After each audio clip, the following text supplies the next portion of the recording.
मित्रांनो, जर का सीटीटी एक्झाम क्रॅक करायची असेल तर मी आज जे तुम्हाला 15 प्रश्न शिकवणार आहोत ते तुम्ही शेवटपर्यंत बघायचे आहे. त्यातला पहिला प्रश्न, जब 80,808 को 108 से भाग देने पर प्राप्त शेषफल. आधी लक्षात घे त्यांनी काय सांगितलेलं आहे की 80,808 ला 108 ने भागल्यास जो कोणता शेषफल म्हणजे बाकी येत असेल ती बाकी आणि 90,909 ला 109 ने भाग दिल्यानंतर जे कोणती बाकी म्हणजे शेषफल येत असेल या दोघांचा भागाकार किती असं विचारण्यात आलेलं आहे. फर्स्ट स्टेप, सेकंड स्टेप आणि मग त्याच्यावर क्रिया. आता बघा कसं आन्सर काढायचं. It is very easy to solve. 80,808 भागिले आपण असं लिहितो की नाही 108 असे लिहिलं तरी चालते. मात्र काय होते मग असं इकडे तिकडे गिचड विचड होऊन जाते. अशा वेळेस काय करायचं, असं न करता आपण जसं 4थ्या-5थ्या वर्गामध्ये करतो की नाही असं असं करून घ्यायचं 108. आता प्रॉपरली भाग जाताना दिसतो. 108 ने डायरेक्टली ह्या 3 अंकाचा विचार करायचा म्हणजे 3 अंकी संख्या 808 चा. सो इथं भाग जाताना दिसतो आपल्याला दाईनाटी अंशी प्रॉपरली भाग जाताना दिसतो म्हणून इथं 7 घ्यायचा. याचा गुणाकार करा. 7 या किती 56. इथे 0 जर असेल तर डायरेक्टली 56 घ्या आणि 7 1 7 म्हणजे 108 7 756 आले. याची वजाबाकी करायची आहे. वजाबाकी केल्यानंतर 8तून 6 गेले 2 राहिले. क्लिअर. 10तून 5 जात नाही म्हणजे 0तून 5 जात नाही. 10तून 5 गेले 5 राहिले. हा चला 1 म्हणजे इथं 0 राहिला. आता आपण काय करतो की हा जो 0 आहे इथे रिप्लेस करतो म्हणजे इथे आणतो. 5 से 20 झाले. आता कितीने भाग जाणार हा या ठिकाणी विचार करायचा. पुन्हा या 10 ने या 50 ला भाग देऊन बघायचा तर 5 ने भाग जाताना दिसतो. मग आपण 5 ने भाग जर दिला समजा 5 8 40 5 1 5 जास्त होते म्हणून इथं 4 ने भाग द्यायचा. 4 8 किती 32 आणि 4 1 4 432 वजाबाकी करायची. 0तून 2 गेले 8 राहिले म्हणजे 10तून 2 गेले 8 राहिले. हात चावला 1. 12तून 4 गेले पुन्हा 8 राहिले है की नाही आणि इथं 0 राहिला. आता हा जो 8 आहे बरोबर इथं खाली आणून टाकायचा. आता पुन्हा भाग द्यायचा. हे जे 10 आहे आणि हे 88 आहे या दोनचा विचार करायचा दाईनाटी अंशी. जर 8 ने भाग दिला तर काय होणार आहे 8 या 64 म्हणजे या ठिकाणी जर 8 ने भाग दिला तर 8 या ठिकाणी किती होते 64 आणि 8 1 8 बरोबर. याच्या जवळ आलो. 8तून 4 गेले 4 राहिले.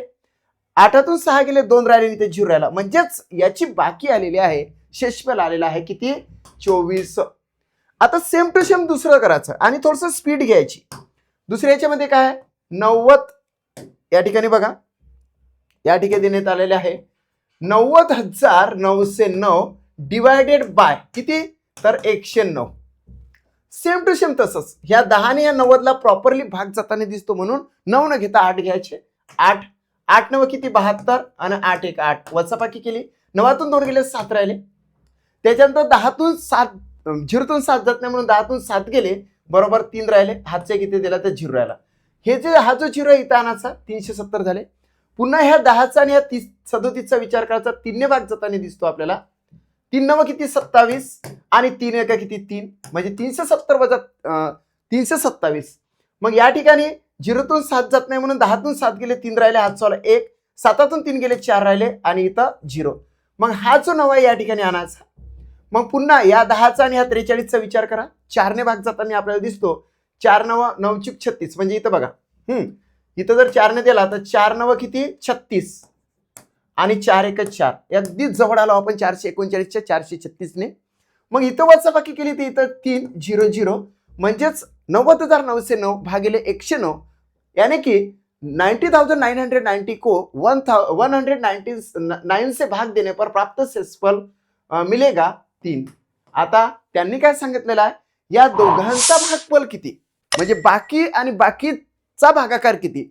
मग या ठिकाणी असा डायरेक्ट भाग द्यायचा. 3 1 3 3 8 किती 24 म्हणजे प्रॉपरली आन्सर इथे 8. Option number first is the right answer. Yes check करूया.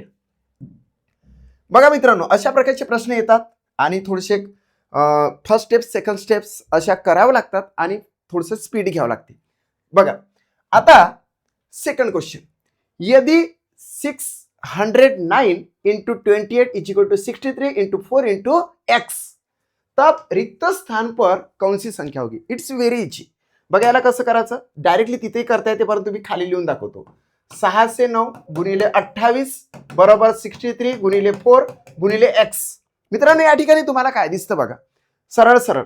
आता काय करायचं, हा जो x तुम्हाला फाइंड आउट करायचा आहे, या एकामेकाचा याला भाग देऊन टाकायचा. आणि भाग देताना तुम्ही लक्षात घ्या कसं करायचं.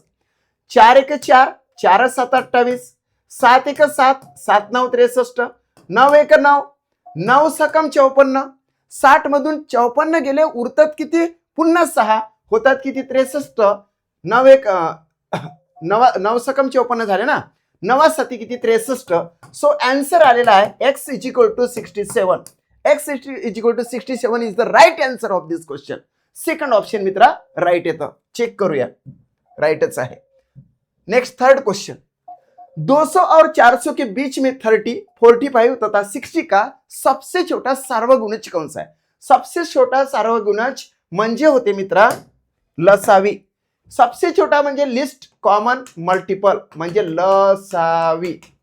प्लस, हा प्लस नाही इथे भागाकार आहे हा. यस. नंतर 15, 24 आणि 45 का सबसे बडा सार्वगुणनखंड. सार्वगुणनखंड म्हणजे होते HCF म्हणजे मसावी, महत्तम सामायिक विभाजक आणि लघुत्तम सामायिक विभाज्य. लक्षात घ्या. आता सर्वप्रथम आपल्याला 30, 45 आणि 60 चा लसावी काढायचा आहे, LCM काढायचा आहे. मग काय करतो आपण, तिन्ही संख्यांना बिनधास्तपणे भाग देत बसतो. कसं, याला 15 ने भाग जातो, 15 2 30, 15 3 45, 15 4 60. आता भागच नाही जात म्हणून इथं स्टॉप करतो आपण. आणि LCM बरोबर हे 15 गुणिले 2 गुणिले 3 गुणिले 4 याचा गुणाकार करतो. 15 2 30, 30 3 90, 9 4 36 म्हणजे याच्यावर आले 360. याचा LCM आलेला आहे 360. ओके. दुसरं सेकंड स्टेप मध्ये आपण काय करतो बघा, 15 24 आणि 45, 15 24 आणि 45 याचा आपण SCF काढतो. SCF म्हणजेच हायेस्ट कॉमन फॅक्टर म्हणजे मसावी, महत्तम सामायिक विभाजक. अशा वेळेस आपण तीनही संख्यांना कोणत्या अशा विशिष्ट संख्येने भाग जातो ते बघतो. तिघांनाही भाग जाताना दिसतो मला 3 ने फक्त. 3 5 15, 3 8 24 आणि इथं 15 3 45. आता इकडे काहीच काम नाही, कारण की 5 8 आणि 15 ह्या तीन संख्यांना एका विशिष्ट संख्येने भाग जात नाही. आता तुम्ही म्हणाल की सर 5 ला आणि 15 ला 3 ने पुन्हा जाते, परंतु तसं घ्यायचं नसते. सर्व जे खालचा जो भागाकार आला 5 8 आणि 15 ह्या सगळ्यांना एका विशिष्ट संख्येने भाग जर जात असेल तरच इथं द्यायचा, अदरवाईज द्यायचा नाही. मग याचाला इथं स्टॉप झालो आणि याचाला झाला हा HCF. म्हणजेच 15 24 आणि 45 चा HCF झाला 3. आता या दोघांचा भागाकार आहे, इथे भागाकार आहे, प्लसचं चिन्ह आहे, इथं भागाकार आहे. मग भागाकार किती येते, भागाकार काढला की आपलं प्रॉपरली आन्सर आलंच ना. 3 1 3, 3 1 3, 3 2 6 आणि इथे 0 म्हणजे 120 हे त्याचा आन्सर आलेला आहे. या प्रश्नाच्या माध्यमातून तुमचा मसावी आणि लसावी क्लिअर झालेला आहे. पुढे जाऊया आपण. चला चेक करूया, राईटच आहे. चौथा प्रश्न. एक संख्या 100 के आधे से छोटी है. एक संख्या आहे x, ती 100च्या निम्मेच्या म्हणजे अर्ध्याच्या लहान आहे, म्हणजे 50 पेक्षा ती लहान आहे. आणि त्यांनी काय सांगितलं, छोटी आहे. और 4 दहाई म्हणजे 40, 4 दहाई म्हणजे 40 तथा 5 दहाई म्हणजे काय 50 के बीच में है, म्हणजे 40 आणि 50 च्या मध्ये आहे ती संख्या ही x. इसके, आता त्याने काय सांगितलं, इसके इकाई का अंक दहाई के अंक से कम है. म्हणजे इकाई इथे येतं एकक आणि दहाई इथे येतं. इथला जो अंक आहे, इथला जो अंक 1 समजा घेतला आपण, तर तो दहाई अंकापेक्षा काय आहे तर लहान आहे. म्हणजे इथं 2 येऊ शकते, 3 येऊ शकते, 4 येऊ शकते, 5 येऊ शकते, 6 7 8 9 असं येऊ शकते. पण त्यांनी कंडिशन दिली पुढे, यदि संख्या में अंकों का योग 7 है. जर त्यांनी काय सांगितलं, यदि संख्या में अंकों का योग, या दोन अंकाचा म्हणजे इकाई अंकावर किंवा दहाई अंकावर म्हणजे एकक स्थानी आणि दशक स्थानी जे अंक आहे त्या दोन अंकाची बेरीज 7च पाहिजे. किती पाहिजे, 7 पाहिजे.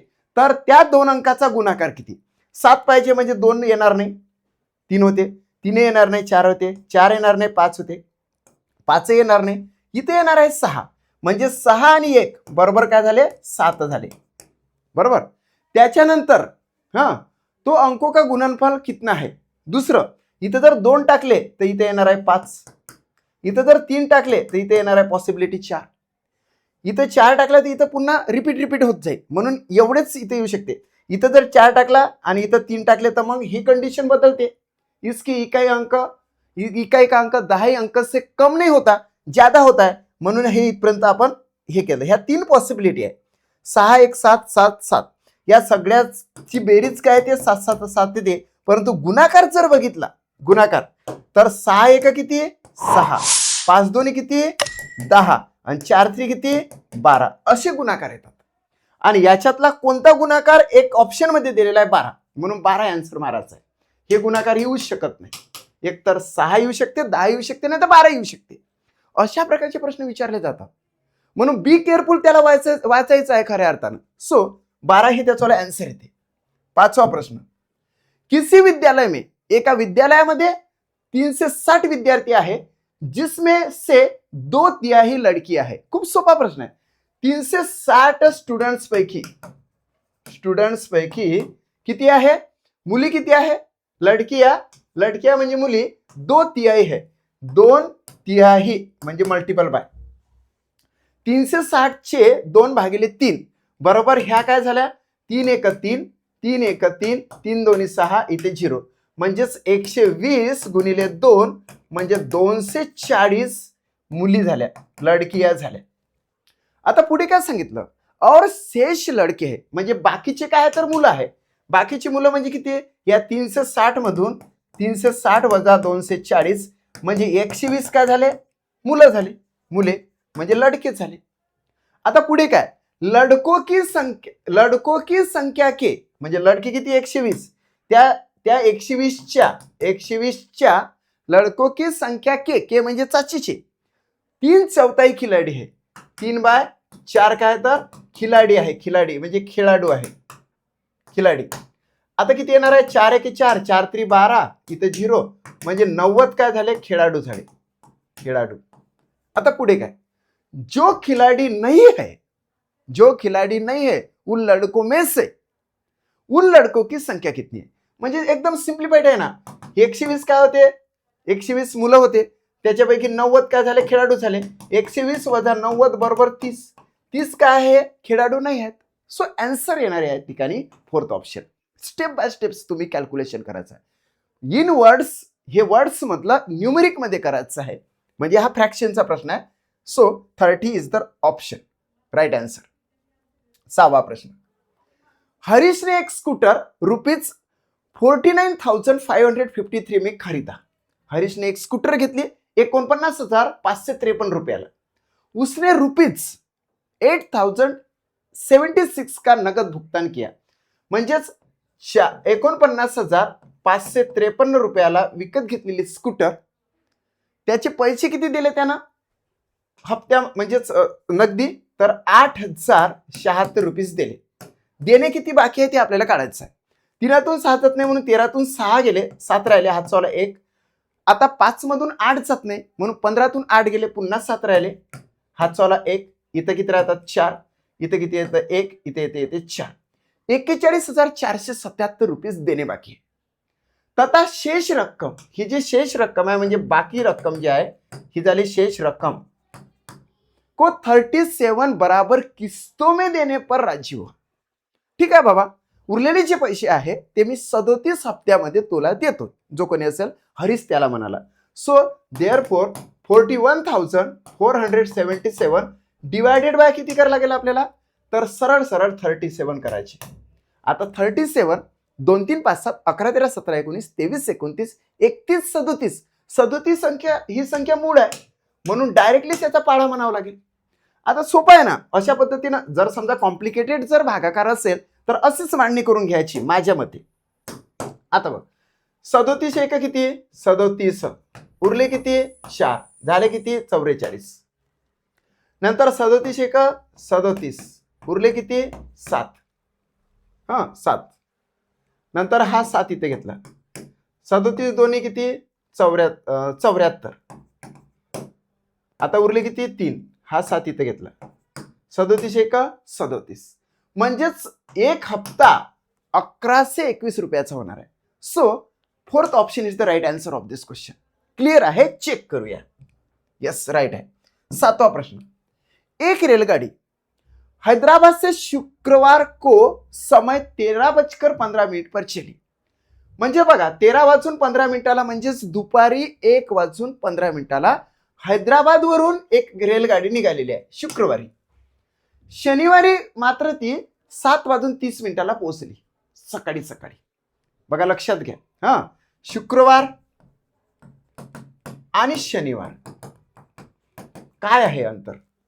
या ठिकाणी 13:15 आणि शनिवारी सकाळी सकाळी 7:30. ही सकाळ असते. ही काय असते? सकाळ आहे. ही काय आहे? दुपार आहे. मिडनाईट ओलांडून ती गेली. मिडनाईट. आता ही जी मिडनाईट होती बरोबर शुक्रवारची एंडिंग होती, शनिवारची स्टार्टिंग होती. म्हणजे इथे 12 वाजले असतील. बरोबर की नाही? 12 वाजले म्हणजे आपण काय घेत असतो? 12 वाजले म्हणजे काय? 12 वाजले पण आपण संध्याकाळचा जो टायमिंग असतो त्याला 24 वाजले म्हणतो. किती म्हणतो आपण? 24. 24लाच आपण काय लिहितो? तर 23:60 लिहू शकतो आपण. आता पहिले याचं वाला कॅल्क्युलेशन करूया. 13:15 स्टार्टिंग टायमिंग आणि हा मिडनाईटचा जो टाइम आहे मधातला तो 23:60 म्हणजे 24चा. एवढ्याच पहिले हे काढूया किती वेळ झाला. तर नंतर मग त्याच्यामध्ये 7-7.5 तास ऍड करू. खूप सोपं जातं मग तसं. आता या ठिकाणी काय होईल? 23:60 वजा 13:15.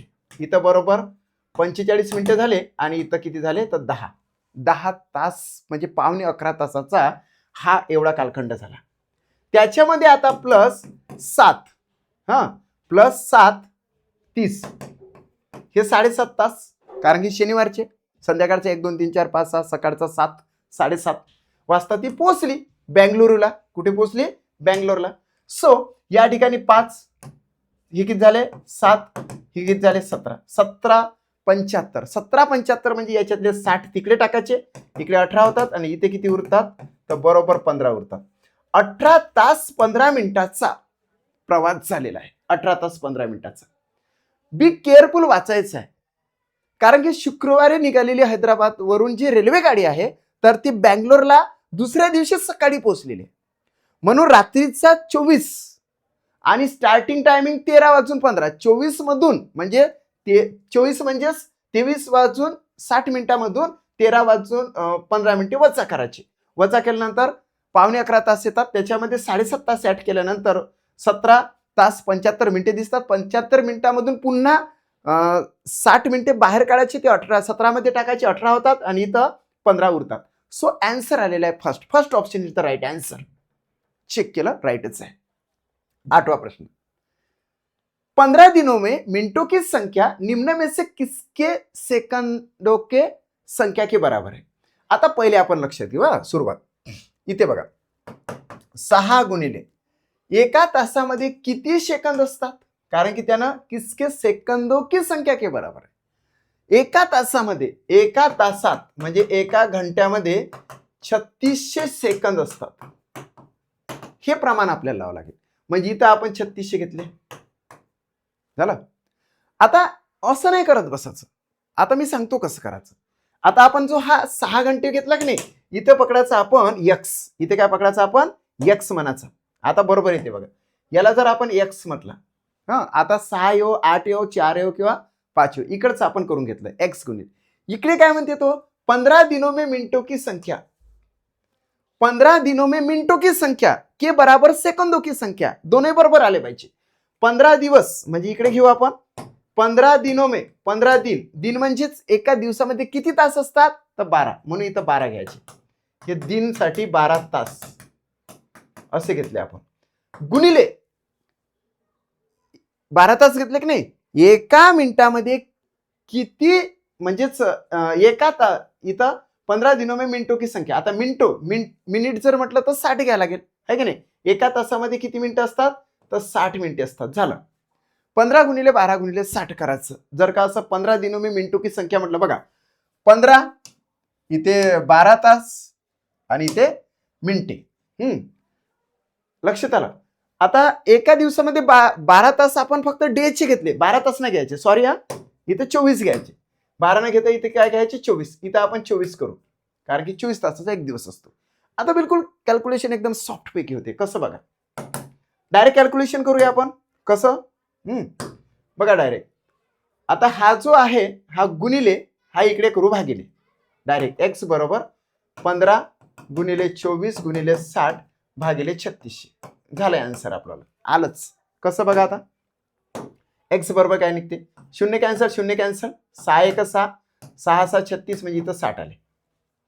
आता या ठिकाणी 15 एक 15, 15 चूक 60, 4 एक 4, 4 सकम 24, म्हणजे एक्स बरोबर 6 तास बरोबर आलेले आन्सर.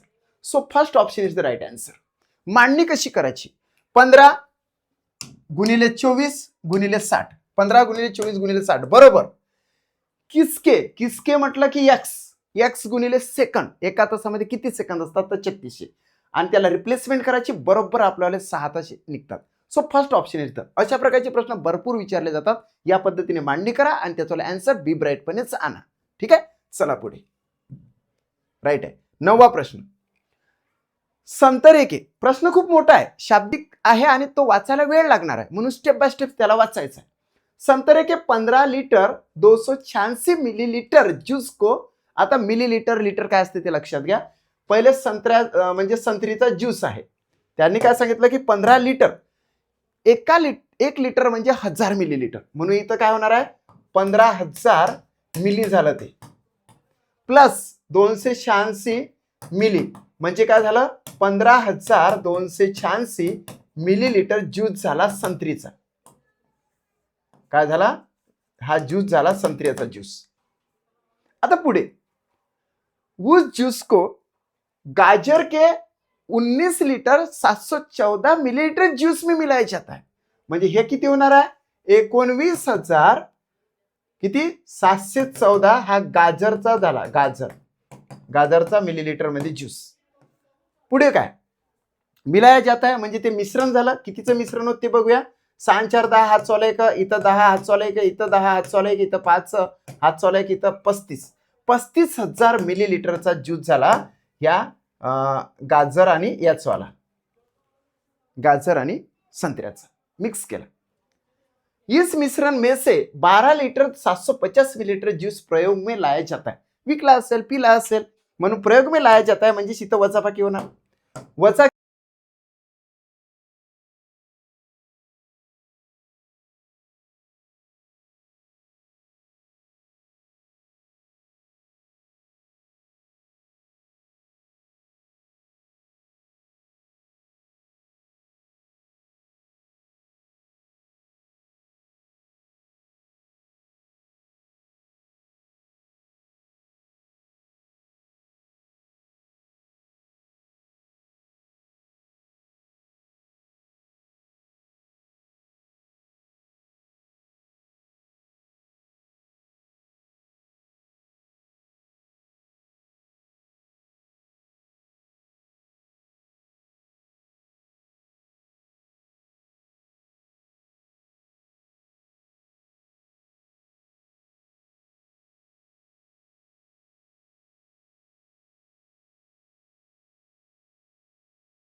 आहे.